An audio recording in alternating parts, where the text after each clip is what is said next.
तो गाइस मैं हूं आयुष और आप देख रहे हैं रेसल इंडिया। स्वागत है आपका आज की इस वीडियो में जो कि होने वाला है मिस्टर मैकमैन ऑन नेटफ्लिक्स, यानी कि उस डॉक्यूमेंट्री का ऑफिशियल रिव्यू। जी हां, फाइनली आज हमने 6th एपिसोड और फाइनल एपिसोड को अपलोड कर दिया है। और इससे पहले कि मैं और कुछ भी बोलूं, आप सभी लोगों का मैं बहुत ज्यादा थैंक यू करना चाहता हूं, बिकॉज मुझे ना सिर्फ आप लोगों को ये डॉक्यूमेंट्री देके 2020 की 2021 वाले टाइम की वाइब आई, लेकिन मुझे फाइनली ये रियलाइज हुआ that what wrestle India is all about. और जो मैं इतने टाइम से बोलता चला जा रहा था that the content will just keep getting better, मैं आप लोगों को सिर्फ इतना ही बोलना चाहूंगा कि ये बात अभी सिर्फ शुरुआत ही है। आपको ऐसे ऐसे कंटेंट देखने को मिलने वाले हैं कि आप लोग यहां पे रहना ही पसंद करेंगे और रेसल इंडिया की हर एक वीडियो आपको मजेदार लगने वाली है। और इस वीडियो में हम रिव्यू करेंगे इस पूरी डॉक्यूमेंट्री को कि क्या मेरे इस पे ओपिनियन है, बिकॉज जबकि मैंने आप लोगों को सब कुछ बता तो दिया कि क्या क्या हमें उस डॉक्यूमेंट्री में देखने को मिला, कहीं मुझे मौका नहीं मिला उतनी लंबी लंबी वीडियोस में कि मैं अपना ओपिनियन भी डाल सकूं,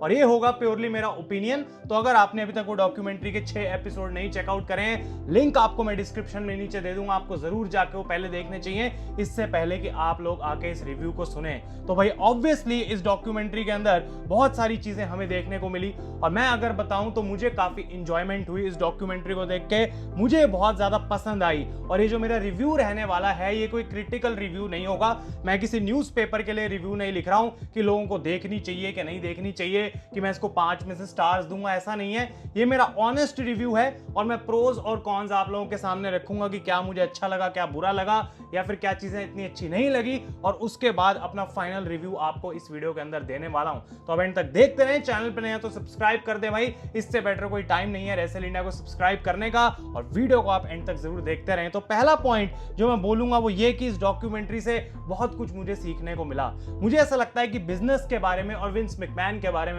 दोनों चीजों की अंडरस्टैंडिंग बहुत ज्यादा बढ़ गई। जबकि लोग कह रहे थे कि भाई डॉक्यूमेंट्री में तो हमें सब कुछ पहले से ही पता है, और वो एक रीजन होने वाला था कि शायद मैं इसको कभी कवर भी ना करता कि हाँ भाई मैंने तो मंडे नाइट वॉर्स की डॉक्यूमेंट्री बना ली, मैंने तो रूथलेस एग्रेशन की भी बना दी, अंडरटेकर की भी डॉक्यूमेंट्री अलग से बनी हुई है। और अगर आप चैनल पे रिसेंट सब्सक्राइबर हैं, आपने वो सब नहीं देखा है, तो भाई क्या इंतजार कर रहे हो, डिस्क्रिप्शन में हमेशा वो लिंक्स रहते हैं जो कि एक्सक्लूसिव सीरीज है सारी रेसल इंडिया की, आपको यूट्यूब पे और कहीं मिलने वाली नहीं है, और अगर मिल भी गई तो वैसी क्वालिटी में तो कहीं भी नहीं मिलने वाली, इसकी मैं आपको गारंटी दे सकता हूं। लेकिन उन चीजों को जब मैं कवर कर चुका था तो फिर मिस्टर मैकमैन की डॉक्यूमेंट्री शायद मेरे को देखने का उतना मन नहीं था, लेकिन आई एम ग्लैड कि मैंने वो देखी, बिकॉज जो चीजें मुझे जानने को मिली, सीखने को मिला, वो मेरे को पहले नहीं पता थी। और जबकि इतनी सारी डॉक्यूमेंट्रीज मैं बना चुका हूं और बहुत सारी चीजें ओवरलैप हुई इस डॉक्यूमेंट्री के अंदर, आई डोंट थिंक कि सारी चीजें मुझे पहले से पता थी। इसके बाद मैं बोलना चाहता हूं कि भाई ये डॉक्यूमेंट्री देख के इतना तो पता लग गया कि WWE में जो चीजें चलती हैं ओवरऑल, उसका सिर्फ 25% ही फैंस को पता लगता है। हमें नहीं पता होता कि क्या चल रहा है, क्या एग्जैक्टली वो करने वाले हैं, और ये बहुत सारी चीजें जो हैं बिहाइंड द सीन्स रहती हैं जो निकल के आई हैं, जो ओपिनियंस बाकी रेसलर के सुनने को मिलते हैं कि सच क्या है झूठ क्या है। लेकिन इस डॉक्यूमेंट्री को देखने के बाद ये भी कंफर्म हो चुका है कि बहुत सारी चीजें हैं जो आने वाले टाइम में चेंज हो सकती हैं,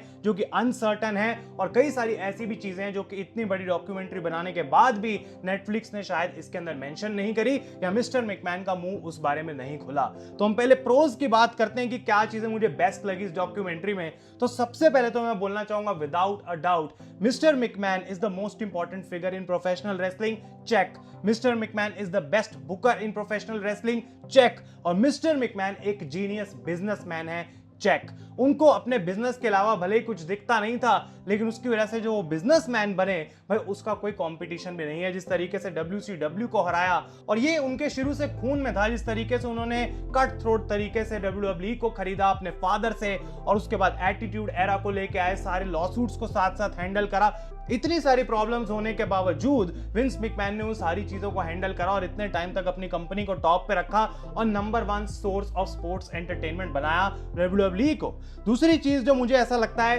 कि WWE सच में फैंस के लिए केयर करती है, डॉक्यूमेंट्री मुझे देख के पता लगी, और भले ही वो हमारे पैसों की वजह से हो जो कि वो हमसे लेना चाहते हैं अपना बिजनेस बढ़ाने के लिए, लेकिन एज अ फैन मुझे भी अपने एक ऐसे पसंद की चीज पे पैसे खर्चने से कोई प्रॉब्लम नहीं है। अगर वो ब्रांड इतनी एफर्ट कर रही है मुझे खुशी देने में या फिर मुझे एंटरटेन करने में, तो मैं तो उसको सपोर्ट ही करना चाहूंगा ना अपने पैसों से। तो ये बात हम कभी कभी बोलते हैं ना कि विंस को फैन से कोई फर्क नहीं पड़ता, आई डोंट थिंक वो चीज सच है। मे बी कुछ टाइम बाद या रीसेंट जगहों पे उनको इतनी चीज समझ नहीं आ रही थी कि प्रोडक्ट से क्या करना है, क्या होना चाहिए, क्या आज के फैंस को चाहिए, लेकिन तब भी वो फैंस के लिए सब कुछ करते हैं और अगर फैंस उस पर रिस्पॉन्स देंगे तो मिस्टर मैकमैन उस चीज के लिए हमेशा अग्री भी करेंगे। और एक और प्रो जो मैंने यहाँ पे लिख रखा है वो ये है कि जो इनसाइट हमें जानने को मिली मिस्टर मैकमैन और उनकी फैमिली के बारे में, वो इतना बड़ा डायनामिक हमको पहले कभी नहीं पता था कि किस तरीके से स्टेफनी मैकमैन और शेन मैकमैन, जबकि दोनों मिस्टर मैकमैन के बच्चे हैं, लेकिन डायनामिक कितना ज्यादा अलग है। शेन का बिल्कुल सोचना ही अलग है,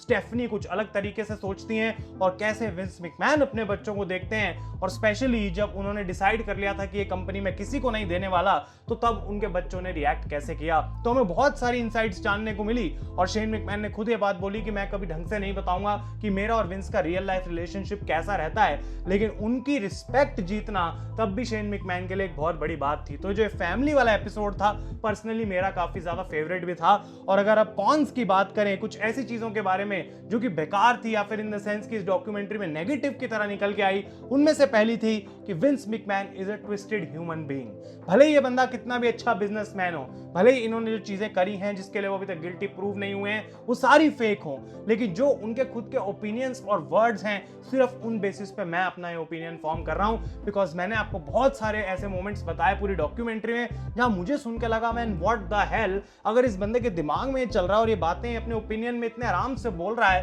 कि मुझे इस चीज से फर्क नहीं पड़ता, और इतनी बेकार बातें इतने आराम से विंस मैकमैन स्टेट कर सकते हैं, तो एक्चुअली में who is the real Vince McMahon. तो मुझे लगता है कि उनका दिमाग थोड़ा सा डेफिनेटली ट्विस्टेड है, और वो स्प्लिट पर्सनैलिटी वाली जो चीज है वो भी कहीं ना कहीं सच है मिस्टर मैकमैन के साथ। मे भी एक पॉइंट के बाद उनको खुद पे इतना कंट्रोल नहीं था। और हमने बात करी कि किस तरीके से मिस्टर मैकमैन बोल रहे थे कि जो मेरे को अब्यूज मिला चाइल्डहुड में वो मैंने कभी किसी पे डाला नहीं है, लेकिन क्या वो बातें रियल में सच हैं। और जो आज के फाइनल एपिसोड में हमने डिस्कस करा वो तो डेफिनेटली आपका मूड ऑफ कर देगा, इतनी बेकार चीजें उसके अंदर हमने सुनी। इसके अलावा जो सेकंड मुझे चीज थोड़ी अजीब लगी वो ये कि विंस मैकमैन का ऑब्सेशन ही उनकी वीकनेस बन गई थी इस बिजनेस के साथ। इनफैक्ट इतना कि उनको हमेशा लगता था कि जो सक्सेस मेरा पास्ट में आया है वो मेरी वजह से ही आया है, और जबकि वो बात कई हद तक ट्रू है, लेकिन एक पॉइंट ऐसा आता है जब तुम्हें बाकियों की भी सुननी पड़ती है और बाकियों के पास बेटर आइडियाज होते हैं। लेकिन शायद विंस मैकमैन इतना ऑब्सेस थे कि ये मेरा बिजनेस है, मैं जो करना चाहता हूं वो करूंगा, और ना ही सिर्फ बिजनेस के नंबर्स, लेकिन अपने आप में वो प्राइड रखना कि मेरे पास वो कंट्रोल है,